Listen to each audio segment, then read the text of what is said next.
What is anthropology? Anthropology is a search for what it means to be human, a documentation of human life and possibility. Anthropology is a growing field. Over 1 million people each month search for the answer to what is anthropology. It's growing as an undergraduate major both in the United States and internationally. There's 21% projected job growth by 2020, faster than average. And there has been record attendance year after year at the 2010 and 2011 meetings of the American Anthropological Association, and there will surely be another record set in 2012 when we meet in San Francisco.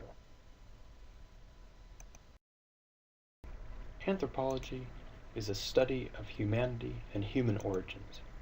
In the words of Lavenda and Schultz, the authors of the textbook Anthropology, What Does It Mean to Be Human?, anthropology is a scholarly discipline that aims to describe in the broadest possible sense what it means to be human.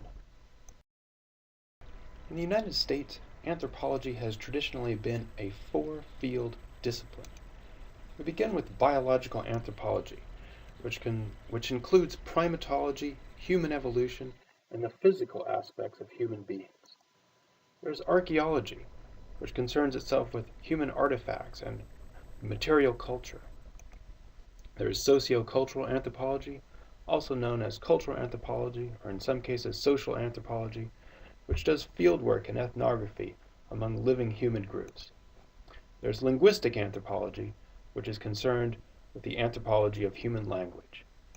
Some people consider applied anthropology to be a fifth field, and others see applied anthropology as a dimension of each of the four fields of anthropology. Anthropology is also a field-based discipline. That is to say that we emphasize empirical study with extended periods of data collection or ethnographic fieldwork. Anthropologists don't just study people, we study with people.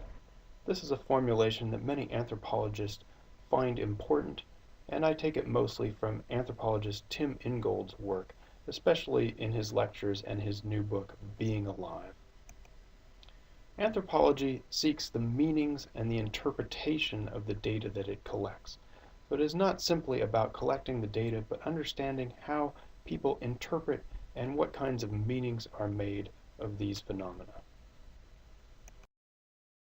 This means that anthropology is both humanistic and scientific.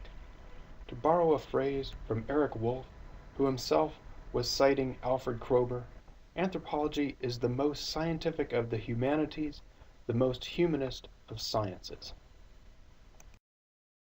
From its beginnings, anthropology has always been an active discipline, not just observing social life, but seeking to document human creativity in order to effect change. In the words of one of the founders of anthropology, Franz Boas, "My whole outlook upon social life is determined by the question, how can we recognize the shackles that tradition has laid upon us? For when we recognize them, we are also able to break them."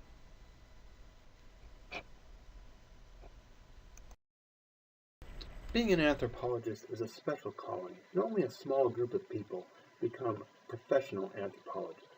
However, you can always take an anthropological perspective and use anthropology to change the world.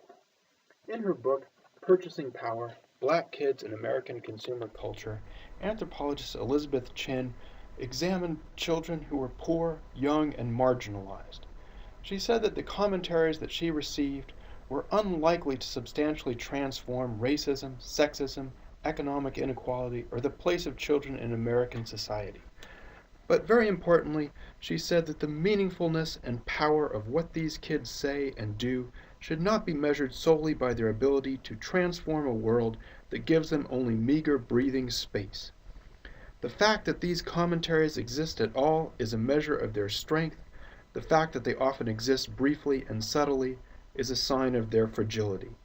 These moments are like pinpricks in a large piece of paper, invisible from a distance, but if you put your eye close upon it, you can get a pretty good view of what's on the other side. tiny vistas opening onto possibility. Taking account of such tiny vistas has long been the work of anthropologists.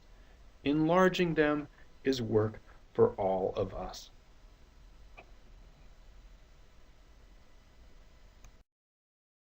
Thank you for watching this presentation. Please share if you've enjoyed it. You can visit the Anthropology Report website to sign up via social media and stay connected to updates from anthropologists, anthropology blogs, anthropology journals, and further lectures on the subject of anthropology.